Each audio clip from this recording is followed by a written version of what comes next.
Hello and welcome to another Love Food recipe creation. In this video I want to share with you how I make my macaroni cheese and 3 ways to make it a little bit more special. So I'm going to start off by making a really simple roux. 50 grams of butter go in, a couple of tablespoons of flour and 1 tablespoon of corn flour. I think this makes it slightly more silky and it means it's more malleable and you can play around with it later on. Once the flour and butter are incorporated, I use some really good quality beef stock. About 300 ml of beef stock go in, so add it bit by bit, keep stirring it in so you get a nice smooth paste. So once you've incorporated all the stock, you should have a nice smooth paste. Into that you can start adding the whole milk. Again, it's richer, it's better for you and it tastes really good. Once you get the sauce to the consistency that you like, add in a tablespoon of yellow mustard. I like using it because it gives it really strong yellow colour and it also cuts through that sort of cheesiness a little bit. So once the sauce is getting back up to temperature, I want to generously season it with lots of pepper, and then I add in the parmesan. Now the parmesan takes a while to melt, so don't worry, it will eventually melt, but it has to be warm. Once you can see it start to dissolve, you can add the mature cheddar. I've used mature cheddar here because I love the flavour and it's readily available, it's cheap, and it's just delicious. In a large bowl, pour in 500 grams of elbow pasta or macaroni, and then pour in half your sauce. Again, all those little holes in the pasta will soak up that delicious cheese sauce.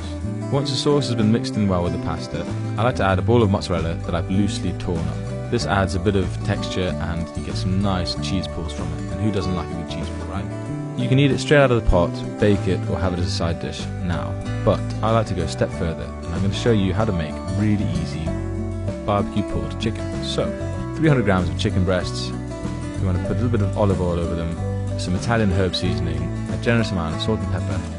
Then you want to bake that at 180 degrees for about 20-25 minutes until the chicken's cooked through. Shred it up in the pan so that all those juices get to mingle with the shredded chicken. And then pour in your favourite barbecue sauce, about 100 to 150 ml of barbecue sauce. I've used hickory smoked barbecue sauce. It's really rich, intense. It's sweet, but that smoked flavour really permeates well with the chicken. You want to top that off with some Emmental. I use that because it not only pulls really well, but it has a nice mellow nutty flavour. And then top it off with your mac and cheese. To make it extra special, I like to sprinkle on some more mature cheddar and then some finely diced chorizo chunks. Again, when these cook down, they caramelise and then they flavour to the top of the mac and cheese. So bake it in a hot oven until that cheese layer has toasted nicely. Serve it up with a bit of parsley and I'm sure your friends won't be disappointed.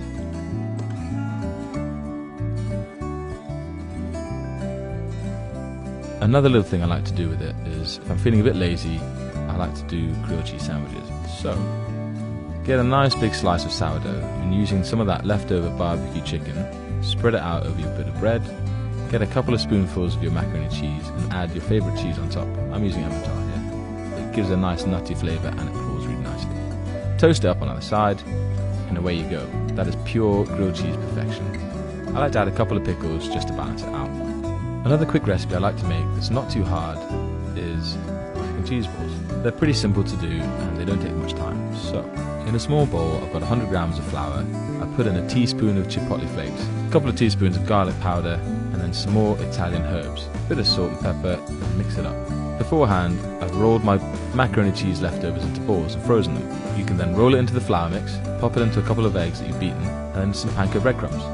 If you freeze them, it's much easier to use them and you can roll them around without getting any sticky, cheesy mess with your fingers. I like to freeze them before I fry them, just to really make sure that the crust holds and it creates this really beautiful, crispy layer around the mac and cheese balls. And then pop them into some hot oil. Fry them off so I have a nice even golden layer all over them. I like to sprinkle a little bit of parmesan to add that sort of salty, nutty hit. And then, with your favourite barbecue sauce, you can just rip them open and dunk them in. And there you have it. Those are 3 ways of making some mac and cheese a little bit more special. I hope you enjoyed this video, because I've enjoyed making it. And see you next time.